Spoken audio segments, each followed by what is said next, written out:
माँ सरस्वती की चरणों में मेरा सादर प्रणाम और प्यारे विद्यार्थियों को मेरा जय श्री राम। तो बच्चों चलो बढ़िया, एकदम फर्स्ट क्लास, गुड। तो आज माँ शक्ति शिक्षण संस्थान के अकेले में विदाई का कार्यक्रम हो रहा है। तो मुझे पता चला कि बारिश के बच्चे आज विदा ले रहे हैं और अपने आगे के जीवन के कैरियर को बढ़ाने के लिए जा रहे हैं और वो उस ट्रैक पे जा रहे हैं जो आज स्कूल छोड़ के जाएंगे। आगे का जो ट्रैक है इनका, उसमें उनको सफल होना है या असफल होना है वो उन पर निर्भर करेगा। तो बच्चों एक बात बोलना चाहूंगा कि जीवन में कभी निराशा नहीं लानी है, क्योंकि कब तक आप अपने जीवन में रोना, प्रॉब्लम, चिंताएं करते रहोगे। इसलिए जीवन में कभी भी कोई भी टेंशन नहीं लेना, ना प्रॉब्लम को लाना। दूसरी चीज बताता हूं, जो आपकी पढ़ाई है उसके बीच में कभी भी समस्याओं को मत लाना और ना ही कभी बहाने लाना, क्योंकि ये जो आज पढ़ाई है आपकी जो नींव है वही आपके कैरियर को आगे के लिए डिसाइड करेगी। तो मेरे कहने का मतलब ये है, आज देखते हो कि आज आप मस्ती कर रहे हो, पढ़ाई कर रहे हो, जो भी कर रहे हो, लेकिन एक चीज बताता हूँ कि जीवन में कामयाब होने के लिए जैसे आज आपने बहाने बनाए, स्कूल नहीं आए, कल नहीं आए, परसों नहीं आए, सामने पूछा भाई स्कूल क्यों नहीं आया, बोला सर मेरा पेट दर्द हो रहा है, मेरी तबीयत ठीक नहीं थी। फिर बोला दूसरे भाई तू क्यों नहीं, बोला सर मेरे घर में शादी थी, मेरे ननियाल में शादी थी, इसलिए नहीं आया। तो बेटा ये बहाने नहीं बनाने अपनी एजुकेशन को लेकर, क्योंकि आपने कहीं देखा होगा कि आप आज पढ़ाई नहीं कर रहे, मेहनत नहीं कर रहे, लेकिन कहीं दूर किसी घर में कोई बच्चा रात को पूरी रात भर जाग के पढ़ रहा होगा, लेकिन वो आप नहीं कर पा रहे, तो वो आपकी गलती है। आपको जीवन में जो बहुत कुछ सिखाएगी कि हम मैं काश पहले कर लेता लेकिन नहीं कर पाया। तो ये बात कहाँ इफेक्ट डालती है, अपने मम्मी पापा की आंखों में कभी देखना। तो एक बार पहले सबसे पहले अपने मम्मी पापा के लिए जोरदार ताली बजाई और इस स्कूल के लिए भी ताली जोरदार, बिल्कुल जोरदार ताली बजाई, क्योंकि जिस स्कूल में आप पढ़ रहे हो ये आपकी नींव बना के आपके आगे कैरियर को डिसाइड करेगा।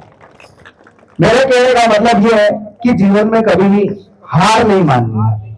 आप स्टूडेंट हो, आपके 12th के एग्जाम, 10th के बोर्ड के एग्जाम आने हैं, ज्यादा दिन नहीं है, 5 या 10 दिन बचे, इतना सा टाइम है। ये जो आपने एक साल अगर पढ़ाई ना भी की हो तो ये 10 या 15 दिन में आप खुद पढ़ो, जितना हो सके पढ़ो। उस पढ़ने की टेक्नोलॉजी में बता देता हूँ, 5 बातें बताऊंगा, वह फॉलो करना इन 20 दिन के अंदर, तो आप हो सके। कोई फेल होने वाला तो नहीं है आपके अंदर जिसको डर लग रहा है कि मैं फेल हो जाऊंगा? है कोई ऐसा जिसको ऐसा लग रहा है कि मेरे 50% नहीं बनेंगे? कोई है आप में से ऐसा 10th और 12th में? नहीं है, चलो बहुत बढ़िया। तो मैं पहली बात आपको बताता हूँ पढ़ने का। जब आज से आप विदा हो रहे तो आपको छुट्टी रहेगी घर पे, ऑब्वियसली आपको छुट्टी रहेगी। तो सबसे पहली बात है कि आपको पहले राइट टाइम, पहली चीज कौन सी है? राइट टाइम, यानी सही समय कौन सा आपके पढ़ने के लिए? तो वो है सुबह के 5 से 8 के बीच में। उस टाइम आपको पढ़ना ही पढ़ना है। अगर आपने रात भर पढ़ाई की कोई बात नहीं, लेकिन सुबह फिर रात को अगर पढ़ ही रहे तो 8 बजे तक पढ़ते हो, क्योंकि जो सुबह का टाइम है उस टाइम कैचिंग पावर बहुत ही शानदार होती है। वो भगवान का एक समय होता है जब आपकी माइंड यानी सारी आत्माएं शांत होती है, सिर्फ आपका माइंड ही काम करेगा। तो पढ़ोगे। इसमें एक चीज क्या होती है, पढ़ना आसान होता है लेकिन सुबह उठने क्या होता है? मुश्किल होता है। यही होता है, पढ़ तो और नहीं सकता उठ के, लेकिन जो उठना होता है वो बहुत मुश्किल होता है। तो उसको आप सिर्फ अपने बोर्ड एग्जाम में फॉलो के बाद में बेशक आप मत पढ़ना, मत उठना, वो मैं नहीं कह सकता। दूसरी चीज आती है स्टे हेल्दी, स्टे फिट। हमेशा फिट रहो। अभी मौसम जो चल रहा है तो हो सके बीमारी जो भी बुखार उखार हो जाए, लेकिन फिट रहो। उसके लिए मैं कहना चाहूंगा कि जो जंक फूड है, आपके पिज्जा बर्गर जो आपको मिलता है वो मत खाइए। सिर्फ कितने दिन के लिए? जब तक आपके बोर्ड एग्जाम है तब तक मत खाइए। बाद में तुम खूब खाना, चाहे 10 तक खाना, कोई दिक्कत नहीं है, लेकिन अभी नहीं, ठीक है? अभी घर की रोटी खाओ, छाछ दही खाओ और अपना फिजिकली फिट रहो। तीसरी चीज आती है छोटे छोटे ब्रेक लेना है पढ़ाई के टाइम में, है ना? 1 घंटे 2 घंटे आपने पढ़ाई की, उसमें क्या करना है? छोटे छोटे ब्रेक लो, 5 मिनट, यानी 2 घंटे पढ़ाई की, 5 मिनट का ब्रेक ले लिया। तो वो क्या आता है? अपने माइंड को रिलैक्स करता है। घूम के आए, पानी वानी पी लिया, घूम के आए, थोड़ा सा फिट हो। यानी कि अगर आप कंटिन्यू 4 घंटे पढ़ रहे हो तो आप कभी एनालाइज करना कि अगर कंटिन्यू 4 घंटे पढ़ रहे हो तो जो 1 घंटा पढ़ा था ना, जो पहले वाला, उसमें आपको ज्यादा याद रहेगा बल्कि उन 3 घंटे के। यही होता है अक्सर आपके साथ में। तो बीच बीच में टाइम ब्रेक लेते हो। चौथी चीज सबसे इंपॉर्टेंट आती है, जो आपको मैं देख रहा हूं, अभी के जो युवाओं में देख रहा हूं, क्योंकि मैं एक चीज देखी, मैंने इस स्कूल की सबसे बेस्ट और खासियत देखी कि मैं जहां पर भी गया हूं ऐसा एंकर मुझे नहीं मिला। पहले तो इन दोनों एयरक्राफ्ट के लिए डाले हुए हैं जो आज एंकरिंग कर रहा है, मुझे ये चीज नहीं मिली। यहाँ की जो फैसिलिटी आप चाहे कितना ही, क्योंकि एक छोटा परिवार है लेकिन उसके संस्कार बहुत अच्छे हैं, वो आज मैंने इस स्कूल में देखा, बहुत ही शानदार, मुझे बहुत ही अच्छा लगा। तो चौथी चीज क्या है कि सोशल मीडिया और टीवी से दूर रहना है जब तक आपके एग्जाम्स हैं, क्योंकि ये 2 महीने आपके एग्जाम आते हैं फरवरी और मार्च, इसमें आपको टीवी और सोशल मीडिया से हमेशा दूर रहना है। ये मैं इसलिए कह रहा हूं क्योंकि ये अगर आपने साल भर नहीं पढ़ाई की लेकिन ये 2 महीने की पढ़ाई कर लोगे तो आपके अच्छे खासे परसेंटेज बन जाएंगे। तो चौथी चीज क्या है, सोशल मीडिया और टीवी से दूर रहना। और पांचवी चीज सबसे बेस्ट क्या होती है, इन सब पे भाई है भाई, हमेशा जिंदगी में टेंशन नहीं लेने का। क्या नहीं लेगा? गुड, मस्त रहो, क्योंकि ये आपकी जो परीक्षा है ये पूरा जीवन नहीं है दोस्त, ये सिर्फ आपकी जीवन का एक छोटा सा हिस्सा है।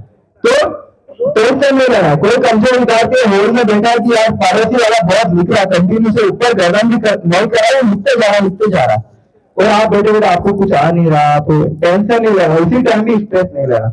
अपने मन को लंबी सांस लो और जितना जो आता है वो लिख के आओ, ठीक है। इसी के अकॉर्डिंग एक मैं छोटी सी कहानी सुनाता हूँ बच्चों, आपको ध्यान से सुनना, ठीक है। एक बार क्या होता है कि करकेरी गांव की जो पंचायत होती है उसमें घोड़ों की रेस होती है। तो अलग अलग गांव से पड़ंगा, अमरपुरा, मोकुफा, यहाँ से क्या घोड़े आते हैं दौड़ करने के लिए कि मैं फर्स्ट आऊंगा। सारे गांव की पंचायत यानी जो सरपंच होते हैं गांव के, ये सोचते हैं कि मेरा फर्स्ट आएगा, मेरा गांव फर्स्ट आएगा। तो क्या होता है, जिस गांव की यानी मान लिया हमने साचोर गांव के पास घोड़े नहीं होते, तो गांव की इज्जत तो हर कोई बचाना चाहता है, वो पता भी आपको। तो गांव की इज्जत बचाने के लिए उन्होंने बोला कि अपने पास घोड़े तो नहीं है तो एक गधा तो ले लेते हैं, कम से कम उसको तो दौड़ाएंगे। तो वो गधे को तैयार करते हैं। तो 3-4 गधों में देखते हैं जो थोड़ा हठफुट होता है, देखा ना आपने स्टूडेंट में कुछ पतला है कुछ मोटा है, तो आप किसको कबड्डी खिलाते, जो मोटा होता है उसी को, है ना।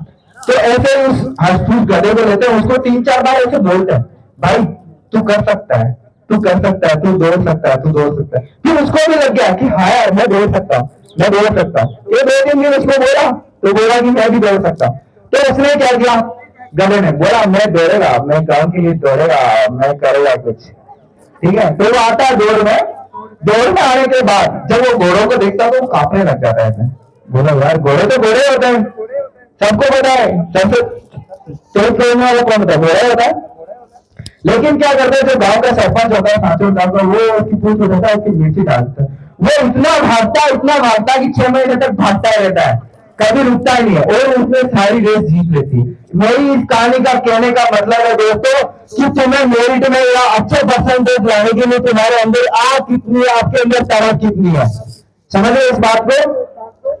तो मैं यही कहना चाहूंगा इन स्पेशली 10th और 12th वाले बोर्ड के बच्चों के लिए, हमेशा मत हो, लेकिन जो फोकस है उसको कभी डाइवर्ट मत करो, क्योंकि मंजिल यानी मेरिट में आने पे एक बात सोचना, आपके जो पोस्टर लगेंगे आपको उसमें मजा कम आएगा जितना आपने 1 साल तक जो सफर तय किया उसमें जितना आपके संघर्ष आए हैं उसका ज्यादा मजा आया होगा आपको जब आपके पोस्ट हुए। दूसरी बात मैं यही कहना चाहूंगा कि पढ़ाई करो, अच्छे से करो, लेकिन एक बार जब घर जाते हो तो अपने माँ बाप की आंखों में जरूर देखना, क्योंकि जब बंदा मेरिट में आता है और जब यहाँ पे प्राइज लेने के लिए आता है तो अपने मम्मी पापा की खुशी बहुत शानदार होती है। तो मैं इतना ही कहूंगा, थैंक यू सो मच।